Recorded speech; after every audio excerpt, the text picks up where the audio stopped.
할렐루야. 오늘은 광복 76주년입니다.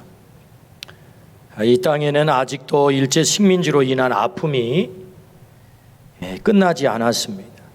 그 아픔 가운데 최고의 아픔은 남북 분단의 아픔이죠. 남북 분단의 아픔. 우리나라의 이 남북 분단의 아픔이 어떻게 발생을 했습니까? 일본의 항복을 받은 미국 트루먼 대통령이 우리나라에 38선을 그었어요. 38 이북은 소련군이, 38 이남은 미군이 점령군이 되어 접수를 한 거죠. 전후 처리를 제대로 해야 한다면 이렇게 하면 안 됩니다. 독일처럼 해야 되죠. 독일. 이 전범 국가 독일은 전후 처리를 어떻게 했죠? 전쟁을 일으킨 당사자가 독일이기 때문에 미국, 소련, 영국, 중국이 모여서 얄타에서, 포츠담에서 회의를 하는데 어떻게 하죠? 저 독일 저놈들 나쁜 놈들이야. 전쟁 일으켜서. 그래서 독일을 두 쪽으로 나누자 해서 동독과 서독으로 나누어서 분할 통치를 한 거죠. 이 기준에 의해서 우리나라도 전후 처리를 해야 된다면 어떻게 해야 되겠습니까? 일본을 두 동강 내야 되는 거예요. 일본을 두 동강 내가지고 그들이 점령 통치를 해야 되지요. 그런데 일본을 두 동강 내는 대신에 우리나라를 두 동강 낸 거예요. 정말 생각하면 통탄할 일입니다. 이게 가슴 칠 일이죠. 태평양 연합사령관 더글러스 메가더 장군은 1945년 8월 15일 해방되는 날이잖아요.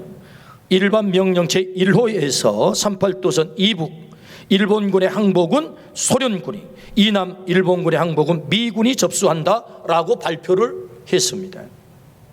미국과 소련에 의해 우리나라가 분단당해 통치를 받게 된 거지요. 우리나라는 전쟁을 일으킨 나라가 아닙니다.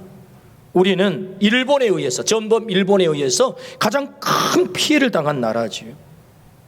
통탄스럽게도 우리나라의 분단은 전범 국가 일본과 같은 나라로 취급한 미국과 소련의 전략적 선택이었다는 거죠. 정말 통탄할 일이죠. 그래서 우리나라의 분단의 아픔이 지금까지 계속되고 있는 것입니다. 결국 이 불행의 38선은 조금 전에 우리 장로님도 기도할 때 그 기도가 나왔습니다만은 5년 후에 6.25 한국전쟁의 처절한 아픔으로 되돌아오게 됐고, 남북 인구 3천만 인구 가운데 500만 명이 살상을 당하는 엄청난 비극적인 일을 경험하게 되죠. 그리고 우리는 지금까지 분단의 아픔에서 헤어나지 못한 채 서로 총을 겨누면서 싸우고 지내오고 있습니다. 나라 빼앗긴 지 35년, 분단 76년, 111년 세월이 지금까지 이어져 오고 있는 거지요. 생각하면 지금도 사실 분노가 치밀어 오릅니다. 주님은 76년 광복절에 다시금 해방을 깊이 생각하게 만듭니다. 우리에게 분노는 있지만 그렇다고 과거에 사로잡혀 분노만 하고 있을 수는 없지 않겠습니까? 우리에게 주어진 해방은 엄밀히 말하면 우리의 자력이 아니었습니다. 미국이 일본을 패망시킴으로 얻게 된 해방이죠. 우리의 자력으로 얻은 독립이 아니다 보니 미국과 소련이 나라를 두 동강 금그어도 우리는 아무 소리도 할 수가 없었습니다. 한마디로 주어진 해방이죠. 주어진 해방. 이 주어진 해방을 역사를 운행하시는 하나님의 섭리적 관점으로 해석을 해본다면 우리가 얻은 해방은 은혜로 주어진 해방인 거지요. 사실은 은혜로 주어진 해방인 거예요. 우리는 여기서 왜 하나님은 우리에게 은혜로 이 해방을 주셨을까라는 목적을 묻게 되는 것입니다. 해방의 목적이 뭘까? 오늘 그 목적을 가르쳐 주시는 말씀이 오늘 본문의 말씀입니다. 오늘 우리가 읽은 본문의 말씀은 그 해방의 목적을 말씀하시죠. 이것은 이스라엘 백성을 향하여 주신 1차적인 해방의 목적이면서 동시에 우리나라가 해방을 받았잖아요. 우리나라를 향한 해방의 목적을 말씀하시는 것이고, 더 한 단계 깊이 들어가 보면은 우리 자신을 향한 해방의 목적을 말씀하는 거예요. 나라만 해방받은 것도 아닙니다.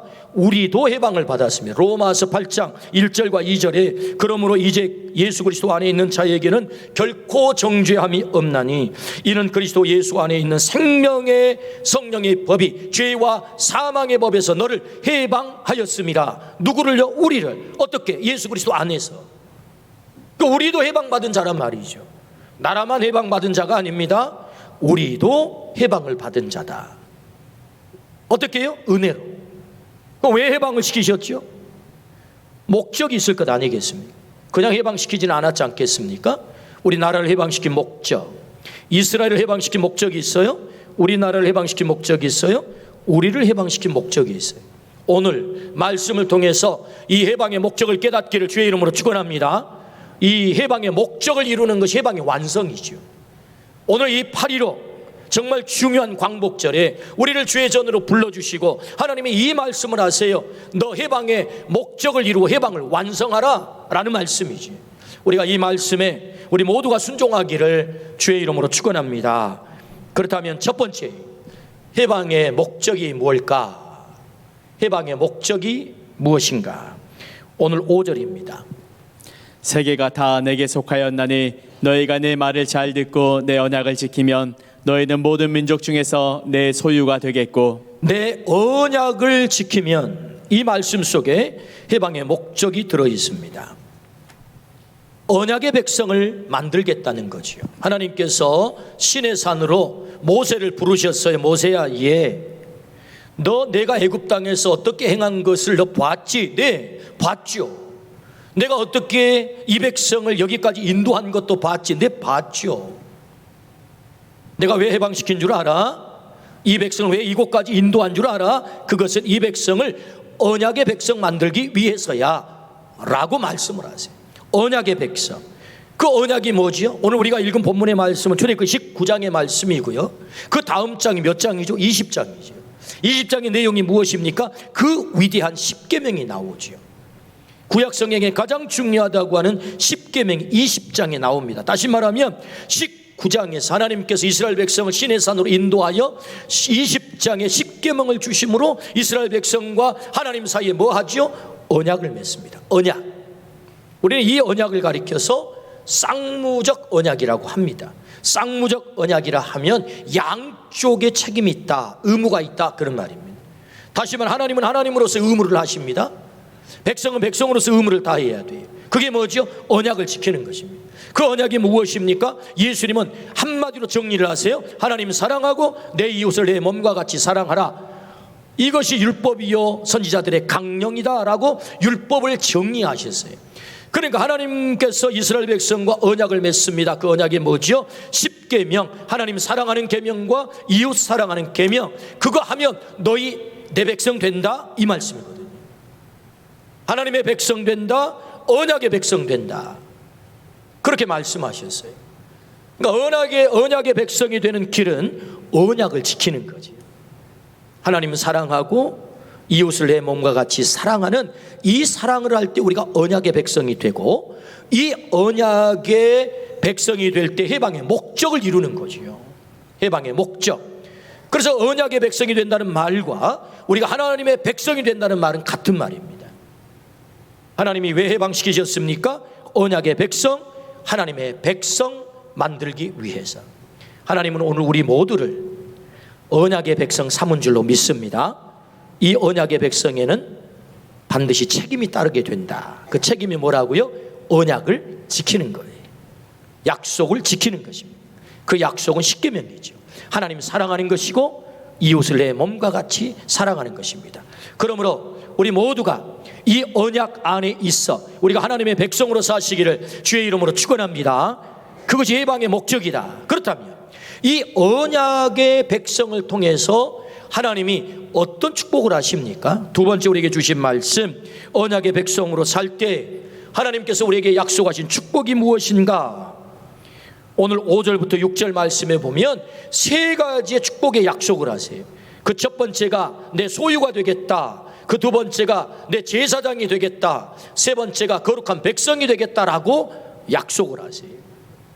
하나님의 소유, 하나님의 제사장, 하나님의 거룩한 백성. 오늘은 이 소유와 거룩한 제사장 이 두 가지를 좀 보려고 합니다. 5절 말씀 한번 읽어주시겠어요? 세계가 다 내게 속하였나니 너희가 내 말을 잘 듣고 내 언약을 지키면 너희는 모든 민족 중에서 내 소유가 되겠고 내 소유가 되겠고 라고 하나님께서 언약의 백성을 삼으신 목적을 또 말씀하시는데, 언약의 백성의 그 내용이 뭐예요? 하나님의 소유가 되는 것입니다. 하나님의 소유. 왜 하나님은 이 소유라고 말씀하실까요? 오늘 이 소유라고 하는 단어는 히브리어로 세굴라라고 씁니다. 세굴라. 그 뜻은 특별한 소유. 그래서 세 번역은 그것을 보물이라고 번역을 했어요. 보물이다, 보물. 하나님의 보물. 잃어버릴 수 없는, 반드시 보존하는, 반드시 지키는 보물이라고 말씀을 하십니다. 그래서 하나님은 그 이스라엘 백성을 소유 삼겠다. 하나님이 소유하시면 그 소유물에 대해서 얼마나 하나님이 집착하실까요? 우리 사람들도 자기 소유물을 대단히 아끼죠. 이것이 본능 아니겠습니까? 내 자식 여러분 얼마나 아낍니까? 내 소유물 얼마나 아낍니까? 사실 왜 사람들이 싸웁니까? 사실 싸움의 이유도 따지고 들어가 보면 그 소유물을 건드린 거거든요. 소유물을 건드리면 다 싸웁니다. 가만두지 않습니다. 하나님도 이스라엘 백성을 소유 삼겠다고 하시는 이 말씀은 그 소유에 대한 완전한 책임, 그 소유에 대한 하나님의 사랑의 집착, 그걸 말씀하고 있는 거예요. 그래서 그 소유를 온전히 지키고 보호하시겠다고 하는 그 축복의 약속이지요. 하나님께서 성경에 그 소유물을 어떻게 지키는가라고 기록한 말씀이 성경이라고 한다면, 그 대표적인 말씀이 우리 예수님께서 비유한 말씀, 누가복음 15장에 하나님께서 소유하신 것에 대해서 얼마나 집착한가를 말씀하는 내용이 나와요. 그것이 바로 잃어버린 것에 대한 비유이죠. 잃어버린 양의 비유, 잃어버린 드라카마 비유, 잃어버린 아들에 대한 비유. 그래서 여러분 그 첫 번째 비유가 뭐죠? 잃은 양의 비유이거든요. 목자들이 양을 끌고 들판에 나가서 풀을 먹입니다. 그리고 저녁 나절이 되면 울타리로 끌고 양들을 다 몰고 들어와서 입구에 막대기를 걸쳐놓고 한 마리씩 카운터를 하면서 다친 양은 없는지 이름을 불러가면서 한 마리 한 마리 체크를 하고 확인을 한단 말이죠. 통상 이것이 목자의 업무입니다. 그런데 들판에서 이제 양들을 모아가지고 집을 울타리로 데리고 가려고 하는데 촉이 온 거예요. 어떤 촉이요? 이 한 마리가 부족한 것 같아. 그래서 그 들판에서 어떻게 해야죠? 한 마리씩 카운터를 하는 것입니다. 해봤더니 정말로 99마리만 있고 한 마리가 부족해요. 그래서 어떻게 하죠? 99마리를 들판에 두고 그 한 마리를 찾아 목자는 떠나는 것입니다. 사람들은 말하겠죠. 아니 들판은 맹수가 있고 강도가 있어 99마리조차도 잃어버릴 터인데 이런 비경제적인 일을 왜 합니까? 한 마리 찾겠다고 하다가 99마리 잃어버리면 그거 어떻게 합니까? 강도들이 혹시 와가지고 99마리 다 강탈하면 어떻게 합니까? 99마리 지키는 것이 더 효율적이지 않을까요? 더 경제적이지 않을까요? 그것이 더 경제적인 논리에 부합하지 않을까요? 라고 사람들은 말하겠지요. 그런데 여러분 이 목자는 99마리를 들판에 두고 어떻게 합니까? 찾아 나섭니다. 목자가 강도의 위험을 몰라서일까요? 맹수의 위험을 몰라서일까요? 여기 아버지의 마음을 주님은 말씀하고 싶은 것입니다. 아버지의 마음은 어떤 마음일까요? 100분의 1이 아니라는 거예요. 여기 한 마리의 양은 100분의 1이 아닌 100분의 100이라는 거예요. 이 한 마리가 전부다. 목자에게는 이 한 마리가 전부다. 이 마음을 말씀하고 싶은 거죠. 목자 대신 하나님은 한 마리의 양도 잃어버리지 않겠다고 하는 자신의 소유에 대한 집착, 아버지의 마음을 주님은 잃어버린 양을 통해서 우리에게 말씀하는 것입니다. 하나님께서 왜 이스라엘 백성을 해방시켜 언약의 백성을 만들고 내 소유를 삼을 거야 라고 말씀하실까요? 내가 그 소유를 그렇게 지킬 거야, 그렇게 보호할 거야, 한 마리도 잃어버리지 아니하도록. 하나님께서 그 백성을 향한 사랑을 말하고 있는 거지요. 내가 내 소유를 그렇게 지키겠다. 하나님은 우리를 그렇게 지키실 줄로 믿습니다. 이사야 43장 1절에서 2절 말씀합니다. 내가 너를 지명하여 불렀나니 너는 내 것이다. 네가 물 가운데로 지날 때 침몰치 못할 것이고 네가 불 가운데로 지날 때에도 사르지 못하게 할 것이다. 할렐루야. 하나님의 소유에 대한 약속인 줄로 믿습니다. 하나님이 감히 하나님의 소유를 누구도 손대지 못하도록 그렇게 지키시겠다 약속하는 거지요. 오늘 그렇게 우리를 하나님께서 지키실 줄로 믿습니다. 아멘. 카르나타카주, 인도 남부의 카르나타카주의 한 마을에서 최근에 일어난 일인데요, 나이크 씨라고 하는 사람이 자기 아내와 자기 딸과 함께 자전거를 한가롭게 타고 있었는데 갑자기 동물이 덮쳤어요. 그 동물이 뭐냐? 표범이. 그래서 자신의 딸을 공격하는 이 표범을 향하여서 이 아버지가 다짜고짜 따지지도 않고 맨몸으로 덤벼든 거예요. 그래서 여러분 사진 한번 보여주시겠어요? 이렇게 만들어버렸어요. 지금 어떻게 된 거지요? 이 아버지는 얼굴에 피가 낭자합니다. 그러면 표범이 죽어 있어요. 이 표범을 어떻게 잡았느냐? 주먹으로 때려잡은 거예요. 놀랍잖아요? 기자가 물었습니다. 아니 당신도 표범에 덤벼들다가 표범에게 목숨을 잃을 수도 있는데 어떻게 그렇게 할 수 있었습니까? 그랬더니 이 아버지 대답, 가족을 지키기 위해서, 딸을 지키기 위해서 나는 그냥 뛰어들었을 뿐입니다. 뛰어들어서 싸우다 보니까 이 주먹에 슈퍼맨 파워가 생긴 거지. 여러분, 이게 초능력이 생긴 것입니다. 여러분, 도대체 주먹으로 표범이 몇 대를 맞아야 죽겠습니까? 또 어디를 맞아야 죽겠습니까? 어쨌든 자신도 피투성이가 되어가지고 표범을 때려잡은 거예요. 저는 이 뉴스를 보면서 아버지의 마음을 생각하게 됐어요. 우리 하나님께서 그 사랑하는 자녀를, 그 소유하는 그 백성을 지키겠다고, 그렇게 그 영혼을 다치지 않게 하겠다고, 이게 아버지의 마음이구나. 오늘 하나님께서 우리를 그렇게 지키실 줄로 믿습니다. 아멘. 신명기 32장 10절 말씀입니다. 여호와께서 그를 황무지에서 짐승이 부르짖는 광야에서 만나시고 호위하시며 보호하시며 자기의 눈동자같이 지키셨도다. 이사야 42장 6절입니다. 나 여호와가 이로 너를 불렀은즉 내가 네 손을 잡아 너를 보호하며 너를 세워 백성의 언약과 이방의 빛이 되게 하리니. 아멘. 하나님이 약속하십니다. 내가 너를 보호하겠다. 저 광야에서, 저 사막에서, 짐승들이 우글거리는 그곳에서도 내가 눈동자처럼 너를 지킬 거야. 할렐루야. 하나님의 약속인 줄로 믿습니다. 하나님은 왜 우리를 소유하세요? 우리를 지키시겠다고. 왜 지키십니까? 왜 우리를 소유하셔서 왜 지키십니까? 그것은 해방의 목적을 이루기 위해서. 그 목적이 뭐지요?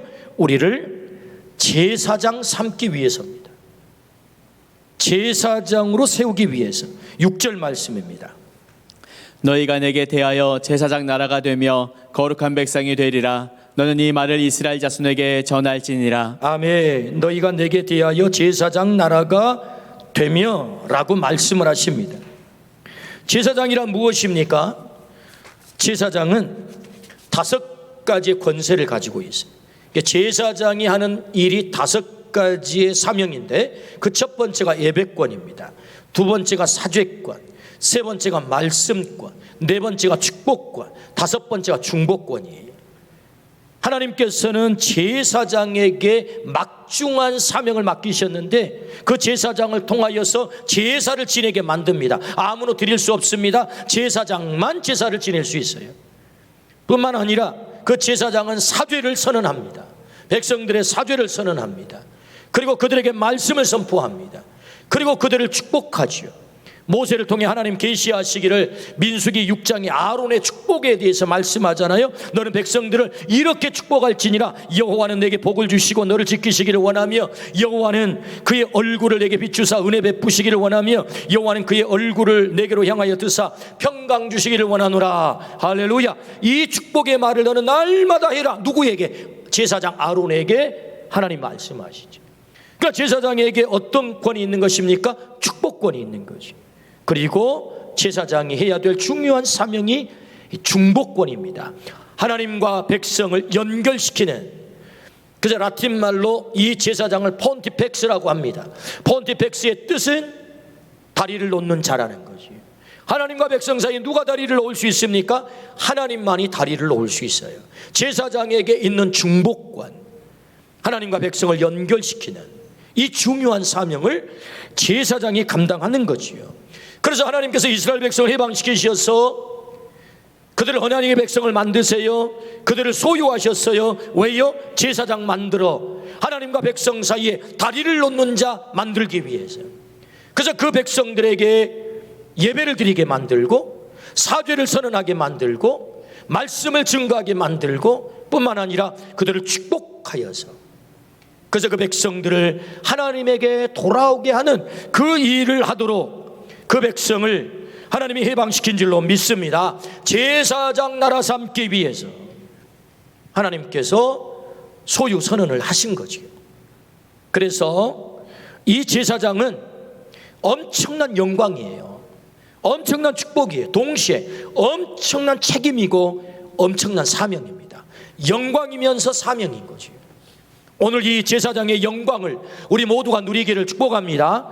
제사장의 사명을 우리 모두가 감당하기를 주의 이름으로 축원합니다. 그래서 아무나 이 제사장의 사명을 맡기지 않아요. 레위 지파를 구별하지요. 그리고 아론의 자손들을 구별하여서 제사장 되게 만들었지요. 아무나 제사장 될 수 없습니다. 이 제사장이 너무너무 중요하기에 출애굽기 28장과 29장 그리고 39장에 제사장은 이런 옷을 입어야 돼. 제사장은 이런 음식을 먹어야 돼. 제사장은 이렇게 살아야 돼. 제사장은 이렇게 위임해서 세워야 돼 라고 직접 하나님이 계시를 하시죠. 왜요? 제사장이 너무 중요하다는 거예요. 우리는 아무렇게나 옷 입는 자가 아닙니다. 우리는 아무 음식이나 먹는 자가 아니라고요. 우리는 아무하고도 만나는 그런 존재가 아닌 것입니다.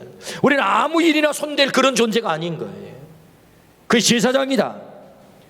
그 백성을 해방시킨 목적이 바로 거기 있다라고 말씀을 하세요. 또한 제사장은 모든 일에 앞장서는 자입니다. 요단강을 건널 때 하나님은 여호수아에게 말씀하시죠. 제사장들로 하여금 법궤를 메고 요단강을 앞장서 들어가게 하라. 누가 들어갑니까? 제사장이 들어갑니다. 여리고성을 무너뜨릴 때도 7 제사장에게 양강나팔을 들고 그들 앞에 백성들 앞에 돌게 하라. 누가 돕니까? 제사장이 앞장섭니다. 제사장은 모델이요 샘플인 거예요. 백성들의 모델과 샘플이다. 제사장이 앞장설 때 여리고성이 무너지고 제사장이 앞장설 때 요단강이 갈라진 줄로 믿습니다. 하나님은 이스라엘 백성을 제사장으로 세우셨어요. 하나님은 우리를 제사장으로 세우셨어요. 오늘 우리 앞에 요단강이 가로막혀 있다면, 우리 앞에 장벽과 같은 여리고성이 있다면, 우리가 제사장으로서 사명을 감당할 때, 우리가 앞장설 때 우리가 그 예배권을 사용하고 사죄권을 사용하고 말씀권을 사용하고 축복권을 사용하고 그리고 중보권을 사용할 때 그 장벽이 무너질 줄로 믿습니다. 요단강이 갈라질 줄로 믿습니다. 그래서 네가 바로 그 제사장이야 라고 주님이 말씀하지. 오늘 우리 모두가 그 제사장의 사명을 온전히 감당하기를 주의 이름으로 축복합니다. 아멘. 하나님은 우리나라를 일본으로부터 해방시키셨습니다. 은혜로 얻은 해방이죠. 은혜로 얻은 해방. 일본에 의해 씻을 수 없는 아픔을 당했지만 해방과 함께 하나님은 우리에게 정말 귀중한 선물을 주셨어요. 우리나라에. 저는 그것이 3가지라고 보는데요. 그 첫 번째가 왕조를 끝장내셨다. 두 번째는 우리의 신분 제도를 철폐하셨다. 세 번째는 우리나라의 공화정, 민주주의 공화정을 허락하셨다. 엄청난 선물이죠. 여러분, 세계 역사를 연구해 보십시오. 프랑스 혁명이 왜 일어납니까? 왕정을 끝내기 위해서 그들은 피를 바칩니다. 여러분, 우리나라의 동학혁명이 왜 일어납니까? 신부를 철폐하기 위해서 동학혁명이 일어납니다. 수많은 사람이 죽습니다. 왕족, 양반, 상미, 중이, 천미. 여러분, 우리나라가 이런 신분제도가 있는 나라 아니었습니까? 조선 500년 동안 말이에요. 우리가 지금 이렇게 같은 자리에 앉아서 함께 예배를 드리지만 이거 여러분 조금만 전 역사로 올라가 보면 이거 도저히 용납이 안 되는 이 광경인 것입니다. 여러분, 우리가 어떻게 같이 앉아서, 남녀가 같이 앉아서 신분의 차별이 없이 앉아서 이렇게 예배할 수 있단 말입니까? 이건 있을 수 없는 일입니다. 여러분, 근데 어떻게 이런 일이 가능하게 됐지요? 신분의 철폐. 이건 여러분 엄청난 축복인 거죠. 그래서 이 해방과 함께 하나님은 우리에게 선물을 세 가지를 주셨어요. 그 첫 번째가 뭐라고요? 왕족의 철폐. 두 번째 신분의 철폐. 세 번째가 사실은 여러분, 세 번째가 뭐였죠? 민주주의. 주권이 국민에게 주어졌다고 하는 거죠. 그런데 여러분, 우리에게 이런 놀라운 축복을 주신 목적이 있어요. 왜 우리를 이 엄청난 축복을 주시면서 해방을 시키셨는가? 그것은 여러분 여기에 멈추어서는 안 되고 너희가 제사장으로 살아야 돼 라고 하는 하나님의 거룩한 목적이 있는 거지. 여러분, 이 목적을 우리가 깨닫기를 주의 이름으로 축원합니다. 아멘. 여러분, 우리 토마스 선교사가 1865년에 이 백령도 근처 섬에서 3개월 동안 200권의 성경을 전하면서 선교하는 것을 필두로 해서 1885년 언더우드 아펜셀 선교사가 들어와 복음을 전한 후에 그 복음이 놀랍게 확산이 됩니다. 1907년 평양 대부흥 운동을 시작으로 세계 역사 가운데 유례가 없는 부흥이 일어나는데, 교회만 부흥합니까? 우리나라도 동시에 같이 부흥을 하죠. 가장 가난한 나라가 선진국이 된 것입니다. 이 부흥을 그냥 주셨을까요? 우리의 믿음의 선배들은 그 놀라운 하나님의 부흥의 뜻을 깨달은 거예요. 교회의 부흥과 더불어서 이 나라의 부흥의 뜻을 깨닫고 80년 세계 복음화 대성회를 하는데 마지막 날 김준곤 목사님이 설교를 하시는데 청년들에게 도전을 합니다. 하나님께서 이 나라의 부흥을 허락하시고 경제적인 부흥, 교회의 부흥, 이 조국 땅의 부흥을 주신 것은 이 나라가 선교사의 삶, 제사장의 삶을 살기 위해서 하나님이 허락하신 축복이니 우리가 그 사명을 감당해야 되지 않겠습니까? 라고 도전을 할 때 10만 명의 젊은이들이 제가 선교사가 되겠습니다 라고 약속을 했어요. 10만 명의 젊은이들이 40년 전에 선교사가 되겠습니다. 그 이후 한국교회는 2만 8천 명 선교사를 선교지에 파송하고 있지. 이 하나님과의 약속을 이 대한민국은 지켜야 될 것입니다. 제사장의 나라로서 세계 열방을 살리는 얼마나 감격스러운 일이고 얼마나 귀한 일이겠습니까? 하나님은 오늘도 이 나라를 해방시키셔서 해방시킨 목적이 있단 말이죠. 그 목적이란 제사장 나라 삼는 것이다. 어떻게 제사장으로 쓰임받을 수 있을까요? 우리가 제사장이 감당하는 예배권, 여러분 예배를 포기해서는 안 될 줄로 믿습니다. 사죄권, 우리가 끌어안고 이 민족의 죄를 끌어안고 세계 열방의 죄를 끌어안고 하나님 용서해 주시옵소서. 마치 중보자 아브라함처럼 오늘 우리가 맞서서 기도할 때 하나님께서 우리의 기도를 들으시고 이 조국 땅을 용서할 줄로 믿습니다. 아멘. 이 세계 열방의 죄악들을 용서하시고 우리 주님께서 다시 새롭게 하신다 뿐만 아니라 말씀을 전하고 그리고 백성들을 축복하고 하나님께 연결시키는 이 중보권을 사용하는 제사장, 그 사명을 감당하도록 하나님이 우리를 해방시킨 줄로 믿습니다. 베드로전서 2장 9절 말씀, 그러나 너희는 택하신 족속이요 왕같은 제사장들이요 거룩한 나라요 그의 소유가 된 백성이니 이는 너희를 어두운 데서 불러내어 그의 기이한 빛에 들어가게 하신 이의 아름다운 덕을 선포하게 하려 하심이라. 하나님은 우리를 직접적으로 너는 왕같은 제사장이야 라고 말씀하세요. 왜 제사장 삼으셨다고요? 이의 아름다운 덕을 선포하도록. 하나님이 우리 아버지 되시고 예수 그리스도 우리의 구주 되심, 이 아름다운 덕을 선포하도록 우리를 왕같은 제사장 삼으셨다. 이 사명이 오늘 우리들에게 이 나라에 주어진 줄로 믿습니다. 이 사명을 감당하기를 주의 이름으로 축복합니다. 102세가 되신 김형석 교수님의 강연을 제가 들었어요. 성공이 뭐냐? 성공이란 보람을 위해서 사는 인생이 성공이다. 보람을 위해서 사는 인생은 어떤 인생이냐? 그를 성공시키기 위해서 내가 사는 삶, 그게 보람을 위해서 사는 인생이다. 나의 성공을 위해서, 내가 움켜쥐기 위해서, 나를 위해서 살면 모든 것이 흩어진다. 남는 게 아무것도 없다. 그러나 성공이란 보람을 위해서 사는 인생이고, 그 보람이란 그를 성공시키기 위해서 사는 것이다. 우리 공동체를 성공시키기 위해서 사는 것이다. 그게 성공이다. 행복이란 뭐냐? 그를 성공시켜 그가 행복해질 때 그 행복한 사람을 통해서 얻는 행복이 행복이다. 여러분, 굉장히 놀라운 말씀이잖아요. 102살 되신 어르신이 하신 말씀이, 인생을 다 살고 나서 행복이 뭐예요? 내가 아내를 행복하게 하면 그 아내가 행복한 모습을 보면서 내가 행복해지는 게 진짜 행복인 거지. 내가 자식을 행복하게 만들면 그 자식이 행복한 것을 통해서 내가 행복을 얻게 되는 게 행복이라는 말이에요.